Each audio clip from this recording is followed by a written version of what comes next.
জিন্দা শহীদ যাকে বলা হয় জনাব এটিএম আজহারুল ইসলাম, কালকে তার রায় আছে। আমরা চাই ফ্যাসিস্টদের যত মামলা ছিল সব মামলা থেকে কিন্তু অনেকেই অব্যাহতি পাচ্ছে, বিশেষ করে লুৎফুজ্জামান বাবর, তিনিও ফাঁসির মামলার আসামি ছিলেন। কথা বলেন না কেন? তাকে যদি ছেড়ে দেওয়া হয়, সুতরাং এখন আর আমাদেরকে হাইকোর্ট দেখাবেন না, এই বাধা এই বাধা, কোনো বাধা নেই। আমরা চাই সব বাধা শেষ, কালকে যেন ওনাকে মুক্তি দেওয়া হয়। এটা চান কারা? দেখে লিল্লাহি তাকবীর।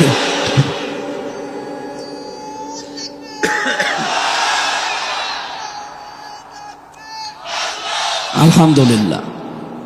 আমরা জানি হুদায়বিয়ার সন্ধি হয়েছিল, বিশ্বনবী 1399 জন নিয়ে শপথ বাক্য পাঠ করিয়েছিলেন একজন নিরপরাধ মানুষের হত্যার বদলা নিতে। তিনি হযরত ওসমান ইবনে আফফান। ওরা যখন ঘোষণা দিয়েছে যে ওসমানকে মেরে ফেলা হয়েছে, নবীজি বললেন হজের এহরাম খুলে ফেলো, রোজা রেখেছো রোজা ভেঙে ফেলো, এই বাবলা গাছের নিচে আমার হাতের উপরে হাত দাও। ইয়াদুল্লাহি ফাওকা আইদিহিম, ওই হাতগুলো আল্লাহর হাতের উপরে ছিল। নবীজি 1399 জনকে বললেন আমার হাতের উপরে হাত লাগাও, এটা আল্লাহর হাতের উপরে হাত লাগানোর শামিল। আমি দুইটা ফরজ বিধান এখন অলরেডি লঙ্ঘন করে ফেলেছি, একটা রোজা আর একটা হজ। কেন? একটা নিরপরাধ মানুষকে ওরা মেরে ফেলেছে, এই হত্যার প্রতিশোধ না নিয়ে আমরা কেউ মদিনায় ফেরত যাব না। নবীজি একা যেতে পারতেন, প্রতিশোধ নিতে না। 1399 জনকে তিনি বায়াত গ্রহণ করালেন, শপথ বাক্য পাঠ করালেন এবং নিজে সর্বশেষ নিজের এই বাম হাতটা উপরে তুলে দিলেন। সাহাবীরা বলে হুজুর এইটা কি? নবীজি বলেন এইমাত্র কোরআনের আয়াত নাযিল হয়েছে, লাকাদ রাদিয়াল্লাহু আনিল মুমিনিন ইয ইউবাইউনাকা তাহতাশ শাজারাতি। আল্লাহ অবশ্যই খুশি হয়ে গেছে, খুশি হবে না। রাদিয়া এটা মাজি, এটা পাস্ট, এটা অতীতের সিগা। আল্লাহ বলেন আমি রাজি হয়ে গেছি অলরেডি। কাদের ওপরে? এই মুমিনদের ওপরে, যারা আপনার হাতের উপরে হাত দিয়ে এই গাছের নিচে শপথ বাক্য পাঠ করছে। আমি তাদেরকে 3টা বিষয় দিয়ে দেব। 1 নম্বরে ফাগালিমা মা ফি কুলুবিহিম, তারা যে শপথ নিচ্ছে এটা লোক দেখানো না, এটা মানুষ দেখানোর জন্য না, এটা মন থেকে। এজন্য আমি আল্লাহ ফানসালা সাকিনাতা আলাইহিম, তাদের উপরে আমার সাকিনা আমি আল্লাহ অবতীর্ণ করলাম। ওয়াসাবাহুম ফাতাহান করিবা, এবং তাদেরকে একটা সুপ্রসন্ন নিকটবর্তী বিজয়ের সুসংবাদ দিয়ে দিলাম। সুতরাং হযরত ওসমানের পক্ষে শপথ বাক্য পাঠ করিয়ে যদি নবীজি 1399 জনের উপরে আল্লাহ রাজি হয়ে গেছে ঘোষণা শুনতে পান, আগামীকাল যার রায় আছে তিনিও নিরপরাধ। তার অপরাধ একটাই, অমা নাকমু মিনহুম ইল্লা ইউমিনু বিল্লাহিল আজিজিল হামিদ। তার কোনো অপরাধ নেই, তিনি শুধু একামতে দিনের কর্মী, এটাই অপরাধ। তিনি যদি আজ বামপন্থী দল করতেন তিনি মন্ত্রী হতেন। এক কথা বলেন না কেন? আপনি যান রংপুরের বদরগঞ্জ, তারাগঞ্জে, তার কি জনপ্রিয়তা তার। সুতরাং তিনি বামপন্থী রাজনীতি করলে এখন কিন্তু মন্ত্রী থাকতেন দেশের। শুধু জামাত ইসলামী করার কারণে হিংসার বশবর্তী হয়ে রাগ করে তার জীবনটা আপনারা নষ্ট করে দিয়েছেন।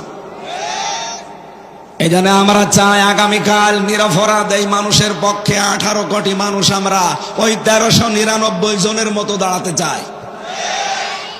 ওনাদের উপরে যদি আল্লাহ রাজি থাকে একটা নিরপরাধ মানুষের পক্ষে দাঁড়ানোর কারণে, এটিএম আজহারুল ইসলামের পক্ষে আগামীকাল সারা দেশে যে বিক্ষোভ, যে যেখান থেকে পারেন যদি নেমে যান, আল্লাহর কসম আল্লাহ রাজি হয়ে যাবে ইনশাআল্লাহ। আপনারা রাজি নেই নামতে কাল?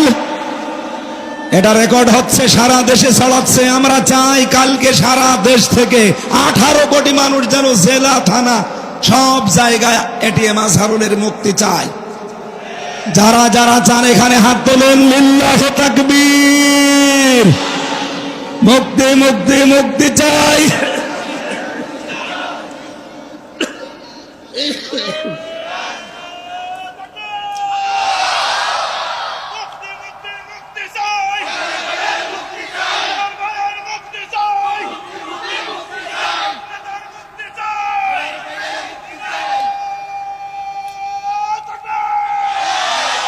আলহামদুলিল্লাহ। না ভাই, অনেকে এটা রেকর্ড হচ্ছে তো বিভিন্ন জায়গায় এখন লাইভ চলছে, অনেকে মনে করবে যে এটা রাজনীতি। আল্লাহর কসম, এটা রাজনীতির উদ্দেশ্যে আমি বলি নাই, বলেছি আমার ইমান থেকে। ১৫০০ বছর আগে হযরত ওসমান নিরপরাধ ছিলেন, তার পক্ষে দাঁড়িয়ে যদি ১৩৯৯ জন যারা বায়াত নিচ্ছিল তাদের উপরে আল্লাহ রাজি হয়। আমরা নিজে দেখেছি জেলখানায় আমরা 2 জন, সে একটা নিরপরাধ মানুষ, মুরব্বী মানুষ, তার জীবনটা নষ্ট করে দিয়েছে হাসিনা, খালি রাগ করে হিংসার বশবর্তী হয়ে এই মহিলা বহু মানুষের জীবন নষ্ট করেছে, তার ভেতরে আজহার ভাইয়ের। আমরা চাই তার শেষ জীবনটা সে যেন পরিবারের কাছে কাটাতে পারে। তার স্ত্রীটাও বিদায় নিয়েছে, অন্তত ছেলে মেয়ে যেগুলো আছে তাদের কাছে শেষ বয়সে যেন অন্তত কিছুটা হলেও শান্তি পায়। ওরা কোরআনের পাখিকে ফিরতে দেয়নি, ইনজেকশন দিয়ে মেরে ফেলেছে।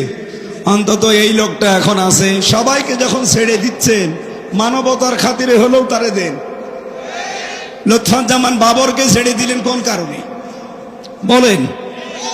সেও তো ফাঁসির আমার আসামি ছিল। আমি নিজে তার সাথে 4 দিন ছিলাম।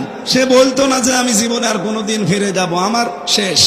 সে যদি তারপরও ফিরে এসে এখন উমরা হজে যেতে পারে, আমরাও চাই কাল আগামীকাল যেন এটিএম আজহারুল ইসলাম বেরিয়ে উনি আবার আল্লাহর ঘর তাওয়াফ করতে যেতে পারে। এটা আমরা দেখতে চাই না। আমি এই জায়গা থেকে কিন্তু বলেছি, কোনো উদ্দেশ্য নিয়ে না। আমি নবীর হাদিস 100% বিশ্বাস করি। সূরা ফাতহার 18 নম্বর আয়াতটা আমি 100% বিশ্বাস করি।